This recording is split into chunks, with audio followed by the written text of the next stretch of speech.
Hello friends, नीलकमल recipe में आपका बहुत बहुत स्वागत है। आज मैं ऐसे ऐसे टिप्स लेकर आई हूँ जो आपने कभी देखे भी नहीं होंगे और ना ही सुने होंगे। ये बहुत ही अच्छे हैं और बहुत ही इंटरेस्टिंग है, आपका बहुत सारा समय भी बचाएंगे। तो चलिए देर ना करते हुए अपनी वीडियो की तरफ चलते हैं, लेकिन सबसे पहले आप मेरे चैनल को सब्सक्राइब कीजिएगा। तो चलिए अपनी पहली टिप्स की तरफ चलते हैं। ये हैं हमारे बचे हुए साबुन के टुकड़े। घर में कभी कभी साबुन इस्तेमाल होता है लेकिन टुकड़े बच जाते हैं तो समझ नहीं आता, उनको फेंक भी देते हैं हम लोग कि अब ये किस काम के। लेकिन मैं आपको ऐसा उपाय बताऊंगी कि आप अपने ये बचे हुए साबुन के टुकड़े कभी भी नहीं फेंकेंगे। तो सबसे पहले मैंने ये थोड़े से साबुन के टुकड़े इकट्ठे किए हुए हैं। इनको हम एक पैन में डाल देंगे और उसके बाद डाल देंगे इसमें 1 गिलास पानी। इसके बाद हम इसको थोड़ा सा चलाएंगे और इसको हम मीडियम फ्लेम पर गैस पर रख देंगे और इसको गर्म होने देंगे। तो देखेंगे कि जो हमारा साबुन है ये पानी के साथ धीरे धीरे घुलने लगेगा। और घुलने के बाद इसका मैं बहुत ही अच्छा सा उपयोग आपको बताऊंगी जिससे आपका बहुत सारा पैसा भी बचेगा। तो देखिए मैंने गैस पर ये साबुन रख दिया है पानी डालकर और इसको थोड़ा सा मैं तोड़ूंगी जिसके इसके टुकड़े जो हैं धीरे धीरे अलग हो जाएं, पिघलने लगें। तो देखिए मैंने इस तरह से इसको कर दिया है और करने के बाद ये धीरे धीरे उबलने लगे हैं। उबलने के बाद कुछ इस तरह से ये हो जाएगा। तो इसको हम चम्मच से इस तरह से दबा दबा के चलाएंगे जिससे ये जो इसके टुकड़े हैं ना ये आपस में चिपकने लगे हैं। गर्म होने के बाद तो इस तरह से ये पिघल कर एक हलवे की शेप में हो जाएंगे। देखिए जैसे हलवा नहीं बनाते उस तरह से ये पिघल कर साबुन हो गया है। और इसके बाद मैं बहुत ही अच्छा सा उपयोग इसका बताऊंगी क्योंकि हम साबुन अक्सर फेंक ही देते हैं ना, तो लेकिन अगर हम ये उपाय करेंगे तो हम साबुन इसके बाद कभी भी नहीं फेंकेंगे। इसके बाद मैं इसमें डाल दूंगी 1 चम्मच ग्लिसरीन। ग्लिसरीन से क्या होता है ना कि जब हम इससे अपने हाथ धोएंगे ना तो हमारे हाथ जो है एकदम सॉफ्ट बने रहेंगे और खुशबू भी आएगी इस साबुन में। तो ये मैं बना रही हूँ साबुन, जो टुकड़े हैं टूटे टूटे इनसे एक बहुत अच्छा सा साबुन बन जाएगा। इस साबुन को आप अपने बाथरूम में रख दीजिएगा, हाथ धुलने के काम आएगा और बहुत अच्छी सी खुशबू इसमें आएगी, आपके हाथ भी सॉफ्ट बने रहेंगे। तो देखिए इस तरह से ये जो है पिघल कर इस तरह से हो गया, एक लिक्विड शेप में हो गया। इसको हम एक कटोरी में कर लेंगे, लेकिन थोड़ा सा हम ठंडा होने तक इसको करेंगे। आप कोई भी एक बर्तन ले लीजिएगा, चाहे मिट्टी का लीजिएगा चाहे स्टील का लीजिएगा, लेकिन थोड़ा सा इसको ठंडा कर लीजिएगा। तो देखिए मैंने मिट्टी का एक बड़ा सा दीपक मेरे पास पड़ा हुआ था, इस दीपक में मैं ये सारा लिक्विड साबुन इसमें कर दूंगी और करने के बाद इसको ठंडा होने दूंगी। ठंडा होने के बाद ये जम जाएगा और बिल्कुल जैसे साबुन होता है ना वैसा ही साबुन हो जाएगा।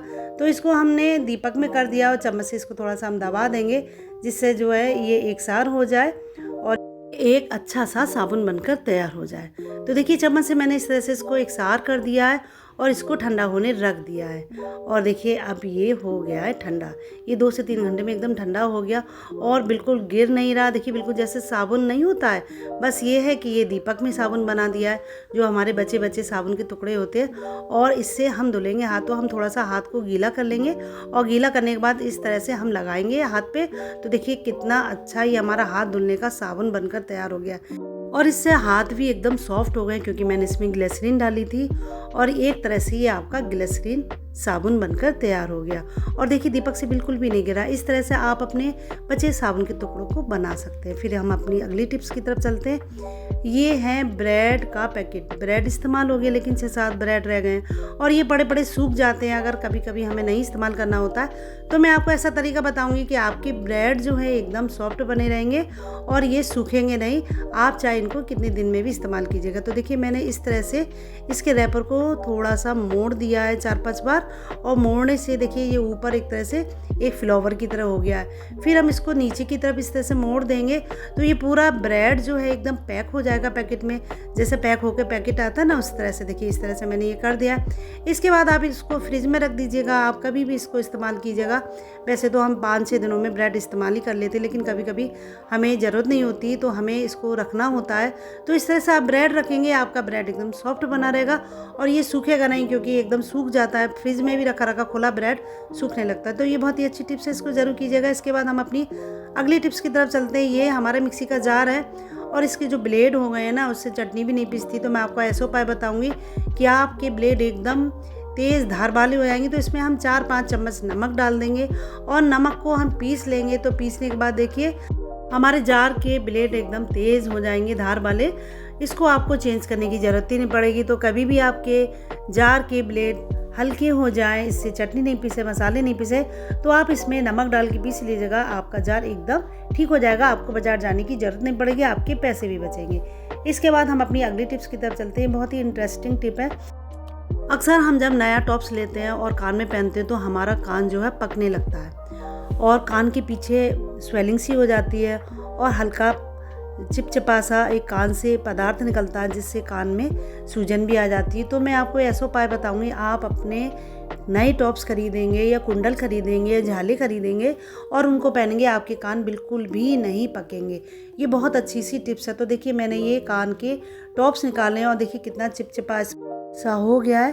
फिर हम टॉप्स लेंगे और कुछ नहीं करना है, बहुत ही सिंपल उपाय है, ये हर कोई भी कर सकता है। तो टॉप्स को हम इसके डार्ट से अलग कर देंगे और करने के बाद हम एक पैन में पानी लेंगे और पानी को खौला लेंगे और खौलाने के बाद हम इसमें टॉप्स डाल देंगे। तो जब भी आप कभी भी टॉप्स खरीद कर लाएँ और लगता है कि ये आपके कान को पका देंगे तो आप पानी खौलाइए और पानी में अपने टॉप्स को डाल दीजिएगा और उसके बाद 5 से 4 मिनट तक इसको उबालिएगा और उबालने के बाद आप इस टॉप्स को पहनिएगा तो आपके कान कभी भी नहीं पकेंगे और ना ही चिपचिपाएगा कान आपका।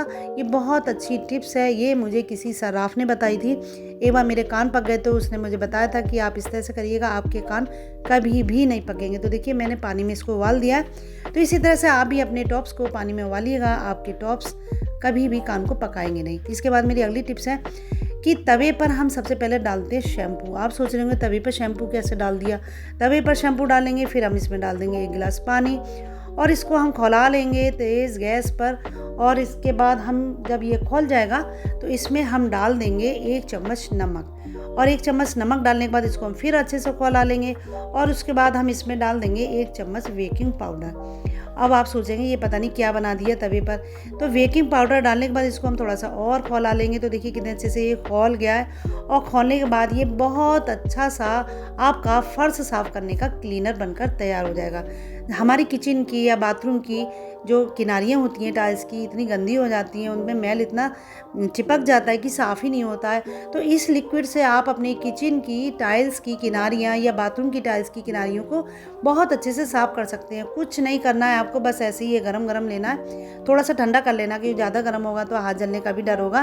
तो देखिए मैंने इसको एक कटोरी में ट्रांसफ़र कर लिया है और ये गर्म ही है। इसके बाद हम इसको फर्श पर डाल देंगे और डालने के बाद एक ब्रश की सहायता से हम किनारियों को रगड़ देंगे। तो हमारी किनारियों पर जो मैल चिपका रहता है, जो चिकट जाती है, गंदी सी किनारियाँ हो जाती है, देखिए कितनी गंदी गंदी किनारियाँ हो गई हैं जो कि पोंछे से भी साफ़ नहीं होती है। तो ये मैंने गरम गरम लिक्विड इस पर डाल दिया और ब्रश से रगड़ दिया है। तो रगड़ने के बाद देखिए कितने अच्छा सा एकदम साफ़ हो गया। तो इस तरह से आप अपने बाथरूम के फर्श को साफ़ कर सकती हैं लिक्विड बनाकर। और इसके बाद देखिए मैं इस पर पानी डालूंगी तो एकदम साफ़ मिलेगा। तो अब दीपावली आ रही है, दीपावली पे इस तरह की बहुत समस्याएं होती हैं, हमारा बाथरूम भी गंदा होता है, किचन भी गंदा होता है। तो इस तरह से आप अपने फर्श को एकदम साफ़ और चमकदार बना सकती है। बहुत ही अच्छा लिक्विड है, इसको बनाना भी बहुत सरल है और आपके बहुत सारे पैसे भी बचाएगा। तो मेरी ये सारी टिप्स कैसी लगी मुझे ज़रूर बताइएगा। मिलते हैं अगली टिप्स में, तब तक के लिए बाय बाय।